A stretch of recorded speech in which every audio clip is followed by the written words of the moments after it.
خاله لطفاً یه چیزی بخورید. نون توستو بدم؟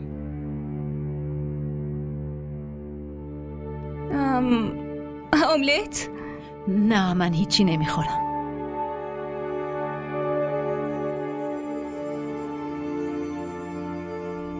صبح بخیر مادر جون.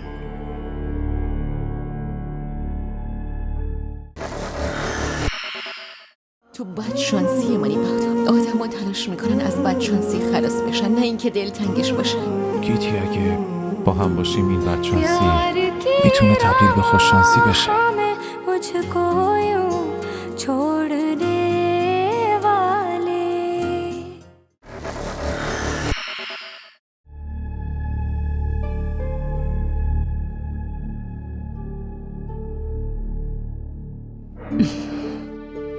مادر لطفاً بشینید. این قهر رو تمومش کنید. مگه اصلا قهر من برات مهمه؟ آره مهمه. واسه همین دارم میگم لطفاً بشینید. نگه این اینجا باشه من نمیشینم.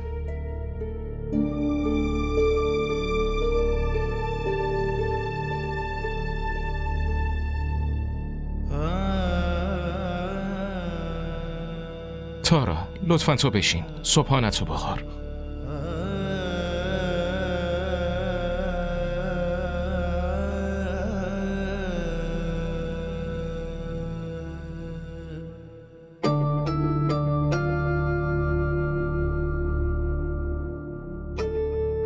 حداقل تو صبحونتو بخور. الان دیرت میشه. صبحانه‌مو خوردم.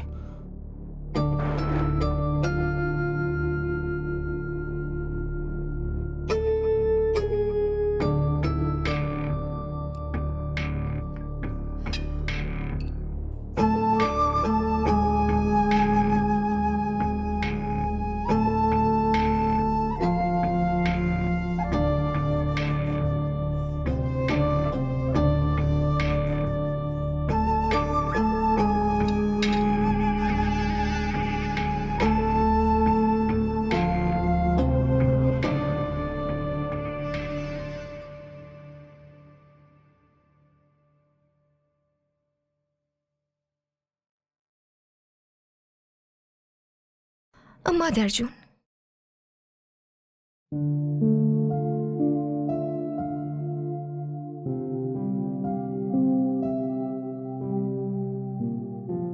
برای چی اومدی اینجا؟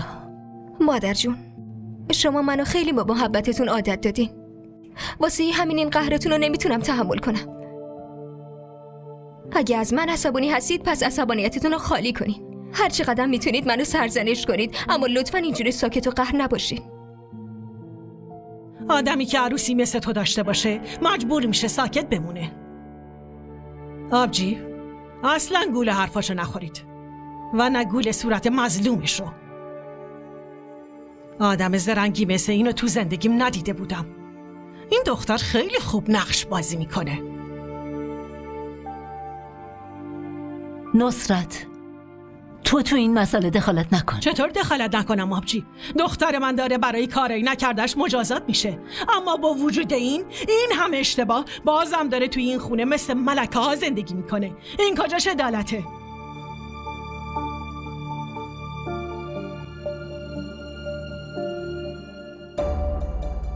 من که میگم بچه رو ازش بگیرید، اونو از این خونه بیرون بندازید، وگرنه این کارش تموم نشده کارهای دیگر شروع میشه. بعد جواب مردمو چی میخواید بدید؟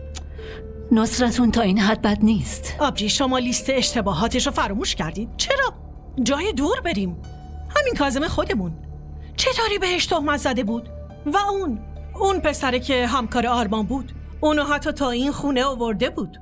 ما از کجا بدونیم؟ شاید خودش صدا زده بود.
دارم بهت دلداری میدم، نه برای اتفاقایی که افتاده، بلکه برای اتفاقایی که قراره به زودی بیفته.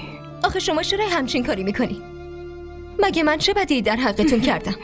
بعد از نابود کردن همه زندگیم بازم میپرسید چه بدی در حقم کردی؟ من با رضایت خودم ازدواج نکردم مادر جون. آره، اما شوهرمو با رضایت خودت قبول کردی یا اونم خاله مجبورت کرد؟ حالا چرا چشماتو میدوستی؟ توی چشمام نگاه کن و با هم حرف بزن. جوری که تو فرهانو ازم دور کردی، دقیقاً من همونطور تو رو از این خونه دور میکنم. و این بار برای بیرون انداختنت خاله کمکم میکنه. دیگه برای مدت زیادی اینجا نمیمونی تارا خانم. من بهت گفته بودم نمیذارم یه آب خوش از گلوت پایین بره.